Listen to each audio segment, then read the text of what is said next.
and welcome back to Robin's Reality. Today we're going to look at my organic garden. Next week we'll look at the conventional one.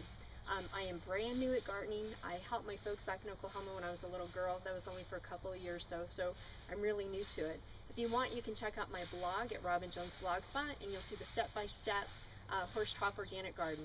Now I wanted to show you, it's not that my garden is doing so great, but I want to show you anyway, because the point in life is sometimes you try something new, it may not succeed the first time, but it's an experience, and so you're going to learn from it and you keep going.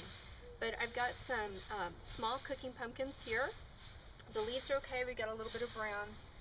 The tomato leaves here are fine. This one, however, I've got some browning on it. I've had a few good tomatoes though, so we're getting there. Got some herbs. Here is another pumpkin plant. Got some problems going on here. And then here is the horse trough organic garden, which I'm very, very proud of. Just the whole thing putting it together. But what I've learned is the compost that I used, it was hot and I needed to have more soil. Not just, I did mix them both, but it just wasn't enough.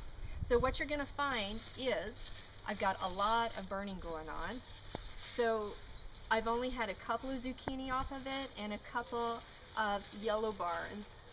This one can come off right now, so I have one gold bar squash. But an example of what you can do, well, first of all, I use Basic H. Well, I haven't been using it, that's the problem. Basic H is a surfactant, it's biodegradable, it makes water wetter. So what you do is you just grab a bucket, put just a couple of drops in, fill it with water, and then put it on your soil. Again, it makes water wetter. So I'm going to be doing a little experiment with that, but I do know a lot of people that are very successful with their gardens. I was just watering, so I was kind of neglecting and not giving it the proper nutrients that it needs.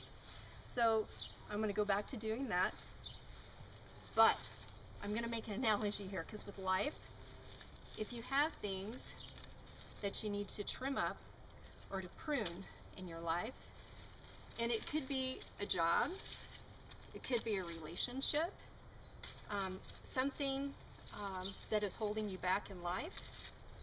See how dry this is? It's not good, and it's actually sucking the energy away from the healthy part of the plant that is good. So you need to remove those. Well, actually, pluck those. Now, to remove, this is, right here, you may need to move a little bit closer so you can see it.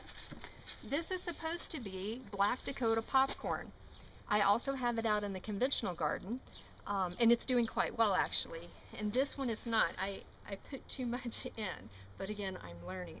So what I'm going to do is just pull this out, because really it's not doing any good.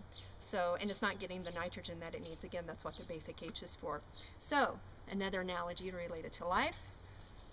If there's something in your life that you do not need, you got to get down to the root of it, and it needs to go away. And if it's a circumstance you can't get away from, then it's something you need to work on to see, how can I remove this out of my life? It may be changing your attitude, it could be changing your work schedule, I don't know what it could be, but if something needs to be removed out of your life, there you go. Because we want to remove things to make room for the good things in your life. So I don't know what you're doing this weekend, but I'm going to be making some zucchini bread. This is out of my conventional garden. And although it is doing quite well, if you don't tend to it regularly, this will happen. So anyway, know that you are valued, know that you are loved, you are of worth, and go contribute whatever gifts that you may have. Have a great day.